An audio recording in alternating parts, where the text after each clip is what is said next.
ஓவியாகுமார் வணக்கம். நிச்சயமாக தாமிரபரணியை கொல்லும் துணி கழிவுகள் என்றே குறிப்பிட வேண்டும். பல முறை விழிப்புணர்வு ஏற்படுத்தியும் திருந்தாத மக்கள் என்றும் தாராளமாக குறிப்பிடலாம். பேராபத்தில் தாமிரபரணி ஆறு தற்போது இருக்கும் காட்சிகள் வெளியாகி மிகப்பெரிய பரபரப்பினையும் பதைபதைப்பினையும் திருநெல்வேலி மாவட்டத்தில் ஏற்படுத்தி இருக்கிறது. திருநெல்வேலி மாவட்டத்தின் உயிர் நாடியான தாமிரபரணி ஆறு புனித நீராடல் மற்றும் பல்வேறு பரிகாரம் என்ற பெயர்களில் மக்கள் கொட்டும் கழிவுகளால் மெல்ல மெல்ல செத்து கொண்டிருக்கிறது. மாவட்ட நிர்வாகம் மற்றும் தன்னார்வலர்கள் மற்றும் தொலைக்காட்சிகள், சத்தியம் தொலைக்காட்சி போன்ற தொலைக்காட்சிகள் தொடர் விழிப்புணர்வுகள் ஏற்படுத்தி வந்தாலும் பொதுமக்களின் மாறாத பழக்க வழக்கங்களால் ஆற்றின் சுற்றுச்சூழல் மட்டுமின்றி பல லட்சம் மக்களின் குடிநீர் ஆதாரமும் தற்போது கேள்விக்குறியாயிருக்கும் காட்சிகள் வெளியாகியுள்ளன. பாபநாசம் பகுதியில் திருநெல்வேலி மாவட்ட நிர்வாகத்தின் வழிகாட்டுதலின்படி நடைபெற்று வரும் கோடைகால தூய்மை பணியின் 7வது நாளில் ஆற்றில் தேங்கி கிடந்த கழிவுகள் நம்பினால் நம்புங்கள் ஒரே நாளில் மற்றும் 4.25 டன் பழைய துணிகள் ஆற்றின் ஆழமான பகுதியில் இருந்து அகற்றப்பட்டுள்ளது. இது தவிர பார்த்தீர்கள் என்றால் பிளாஸ்டிக் பொருட்கள், கண்ணாடி பாட்டில்கள் என பல்வேறு வகையான பொருட்கள் ஆற்றின் நீரோட்டத்தில் இருந்து அதில் குளிப்பவர்களின் கால்களை காயப்படுத்துவதுடன் ஆற்றின் இயற்கை ஓட்டத்தையும் கடுமையாக பாதிக்கிறது. 600 கிலோ பிளாஸ்டிக் மற்றும் 200 கிலோ பாட்டில்கள் தற்போது அங்கிருந்து எடுக்கப்பட்டுள்ளது. தாமிரபரணி ஆற்றில் வாழும் விலாங்கு, ஆரா போன்ற மீன் இனங்கள் நீரை சுத்திகரிப்பதில் இயற்கை வினையூக்கிகளாக செயல்படுகின்றன. மக்கள் வீசி எறியும் துணிகள் அந்த பாறை இடுக்குகளில் சிக்கி இந்த மீன்களின் புகலிடத்தை அடைத்து விடுகின்றன. எனவே மீன்கள் அப்பகுதிக்கு மீண்டும் வராத காரணத்தினால் மாசுபட்ட தாமிரபரணி ஆறே அத்தனை இடத்திலும் தற்போது பாய்ந்து கொண்டிருக்கிறது. தென் மாவட்டங்களின் தாகம் தீர்க்கும் உரை கிணறுகளை சுற்றி டன் கணக்கில் தேங்கும் துணிக்கழிவுகள் பொதுமக்களின் சுகாதாரத்திற்கு பெரும் வேட்டு வைக்கும் விதமாக அமைந்துள்ளன.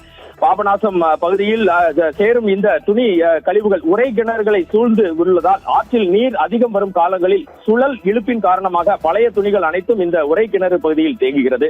இவ்வாறு தேங்கும் துணிகள் நீண்ட காலம் நீரில் ஊறி மக்கி போவதால் நீரின் தரம் கடுமையாக பாதிக்கப்படுகிறது. எதனால் இந்த நோயால் பாதிக்கப்படுகிறோம் என்று தெரியாமலே பல ஆயிரக்கணக்கான மக்கள் தென் மாவட்டங்களில் தற்போது சுகாதார கேட்டினால் பாதிக்கப்பட்டு வருகின்றனர். இந்த தாமிரபரணி ஆறு சமவெளி பகுதியில் பாயும் பாபநாசம் பகுதியில் பார்த்தீர்கள் என்றால் சுமார் 2 கிலோமீட்டர் தொலைவிற்கு மட்டும் சராசரியாக 100 டன் துணிகள் எடுக்கப்படுகிறது.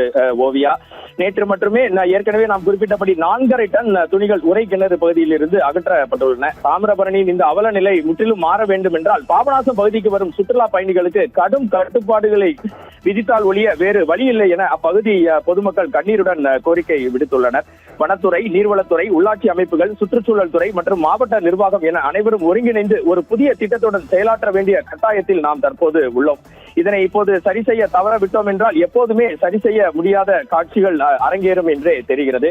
இதற்கெல்லாம் மேலாக பார்த்தீர்கள் என்றால் சுற்றுலா பயணிகள் போர்வையில் வரும் மது பிரியர்கள் ஆற்றின் கரையில் அமர்ந்து மது அருந்துவதும் பின்னர் அந்த பாட்டில்களை அங்கேயே விட்டு செல்வதும் போன்ற காட்சிகள் சத்தியம் தொலைக்காட்சியால் பிரத்யேகமாக படம் பிடிக்கப்பட்டிருக்கிறது.